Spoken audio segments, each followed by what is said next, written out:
స్పష్టంగా honourable high court ఏదైతే interim protection ఇచ్చిందో తర్వాత తదనుగుణంగా జరిగిన ఆర్గ్యుమెంట్స్ లో ఆ లాక్నాస్ అన్ని పూర్తి చేయడం జరిగింది. State government ACB is very clear and clear గా ఉంది కాబట్టే, ఎలాంటి ఆశ్రిత పక్షపాతం లేదు కాబట్టే ఖచ్చితంగా ఈ కేసును కొట్టివేయడం జరిగింది. సింగిల్ వర్డ్ చెప్పారు. ఏం చెప్పారు న్యాయమూర్తి? ఏం చెప్పారు? What ever the criminal petition is dismissed. ఆయన దాఖలు చేసుకున్న పిటిషన్ కొట్టివేయడం జరిగింది. ఆ రిలీఫ్ ఇంకేం ఉండదు. ఏదైతే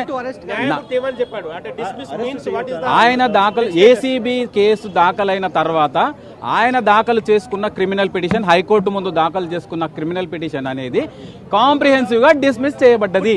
అంటే దాంట్లో ఆయనకున్న మధ్యంతర ఉత్తర్వు, మధ్యంతర ప్రొటెక్షన్ ఏదైతే interim protection of not to arrest ఏదైతే ఉందో అది ఈ రోజుతో చెల్లుబాటు అయిపోయింది. తక్షణం ఏసీబీ ఆయనను అరెస్ట్ చేసుకునే అధికారం, అవకాశం high court anti corruption bureau of తెలంగాణకి ఇవ్వడం జరిగింది. నాట్ టు అరెస్ట్ అనేది కోరుతారు, ఆర్డర్ కాపీ రావాలి కాబట్టి ఇట్స్ ఎ రైట్. ఆయనకు ప్రొటెక్షన్ ఉంది. రేపు ఆయనకు నోటీస్ కూడా ఉంది.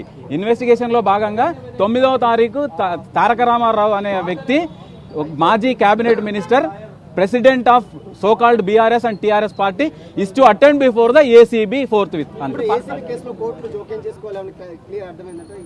అంతే కదా, ఖచ్చితంగా ఆయన దాఖలు చేసిన పిటిషన్ లోపభూయిష్టంగా ఉంది.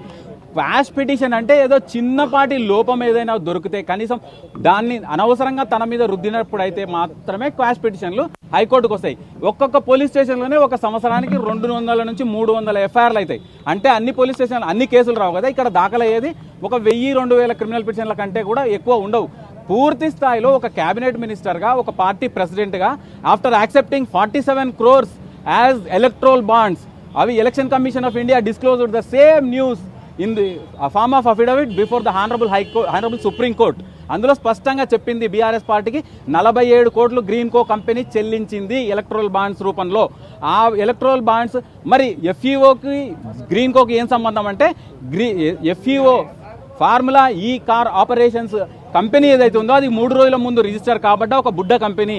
అది కేవలం green Coke sister concern, daughter concern, దానికి సంబంధించింది కాబట్టి అక్కడ చెల్లించిన చెల్లింపులు మళ్ళీ వెనక్కు చెల్లించాల్సి వస్తుందని ఈ విధంగా 55 కోట్ల రూపాయలు అవినీతి నిరోధ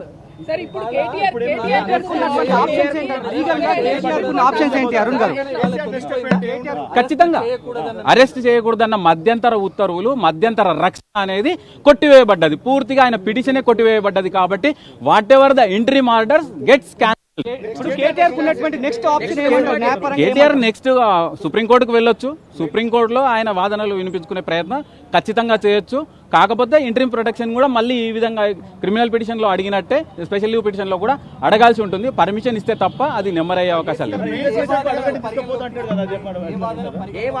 ఏసీబీ నిన్ననే పూర్తి స్థాయి ఇన్ఫర్మేషన్ ఇవ్వడం జరిగింది. క్లియర్ గా చెప్పింది 47 కోట్ల రూపాయలు